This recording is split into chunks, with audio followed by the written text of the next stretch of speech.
ને એક મુદ્દો જેણે આખા દેશમાં હાહાકાર મચાવી દીધો, ચકચાર મચાવી દીધો, અને એ મુદ્દો છે સીસીટીવી અથવા તો મહિલાઓના વિડીયો, મહિલાઓની અસ્મિતા પર હુમલો કરવાનો, આસ્થા ઉપર ઠેસ પહોંચાડવાનો। એક બાજુ લેબર રૂમના સીસીટીવી વિડીયો વાયરલ કરવામાં આવી રહ્યા છે, એ હેક કરવામાં આવી રહ્યા છે કેમેરા, અને એ વિડીયો વેચવામાં આવી રહ્યા છે 2 થી 3 હજાર રૂપિયામાં। ડાર્ક વેબ પણ વેચવામાં આવી રહ્યા છે અને ટેલિગ્રામ ગ્રુપ માટે પણ વેચવામાં આવી રહ્યા છે। બીજી બાજુ પ્રયાગરાજના વિડીયો પણ વેચવામાં આવી રહ્યા છે, અને આ બધા ઉપર અમદાવાદ ક્રાઇમ બ્રાન્ચે ગાળીઓ કસ્યો છે, સકંજો કસ્યો છે અને કેટલાક આવા નરાધમોને ઝડપી પાડ્યા છે। એની સાથે સાથે ખ્યાતિકાંડનો પણ મુદ્દો ગૃહમાં ગુંજ્યો છે। આ બંને મુદ્દા આજે વિધાનસભા ગૃહમાં ગુંજ્યા છે। 28 તારીખ સુધી વિધાનસભાનું સત્ર ચાલવાનું છે અને વિધાનસભાના આ સત્ર દરમિયાન આ બધા જ મુદ્દાઓની જોરશોરથી ચર્ચાઓ કરવામાં આવી રહી છે। વિપક્ષ દ્વારા મુદ્દા ઉઠાવવામાં આવી રહ્યા છે, સરકારને ઘેરવાનો પ્રયત્ન કરવામાં આવી રહ્યો છે અને સાથે જ યોગ્ય સચોટ જવાબ પણ માંગવામાં આવી રહ્યા છે કે મહિલાઓની અસ્મિતા ઉપર આ રીતે કેવી રીતે કોઈ ચોટ કરી શકે,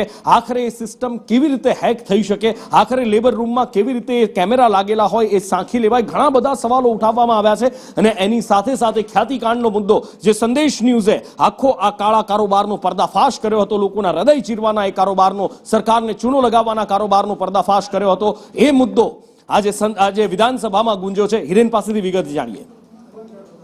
વિધાનસભા ગૃહમાં આરોગ્ય વિભાગની પ્રશ્નોત્તરી દરમિયાન કોંગ્રેસના ધારાસભ્યોએ આ મુદ્દો ઉઠાવ્યો હતો કે ખ્યાતિ હોસ્પિટલમાં જે કાંડ થયો એમાં સરકારે શું કાર્યવાહી કરી, આખી યોજનામાં સરકાર જે ગેરરીતિઓ છે એને ડામવા શું કરી રહી છે। કોંગ્રેસે સીબીઆઈ તપાસની પણ માંગણી કરી હતી, જો કે રાજ્ય સરકારના આરોગ્ય મંત્રીએ સીબીઆઈ તપાસની માંગણી નકારી હતી અને કહ્યું હતું કે ગુજરાત સરકારની જે તપાસ છે તે યોગ્ય દિશામાં ચાલી રહી છે। આ સિવાય જે ડોક્ટરો આ કેસમાં સંડોવાયેલા છે એમની સામે માનવ વધનો ગુનો દાખલ કરવા માટે પણ કોંગ્રેસે માંગણી કરી છે। સરકારી અધિકારીઓ અને આરોગ્ય વિભાગના જે લોકો સંડોવાયેલા છે એ ઉપરાંત કેગે જે બાબતોનો ઉલ્લેખ કરેલો છે એ બાબતની પણ સરકારે યોગ્ય દિશામાં તપાસ કરવી જોઈએ પ્રકારની માંગણી કરવામાં આવી હતી, જો કે સરકારે જે પોતાની તપાસ છે એ યોગ્ય છે। આ સિવાય 72 જેટલી હોસ્પિટલોને અત્યાર સુધી સસ્પેન્ડ કરવામાં આવી છે। આ પ્રકારનો જવાબ રાજ્ય સરકારે ગૃહમાં આપ્યો।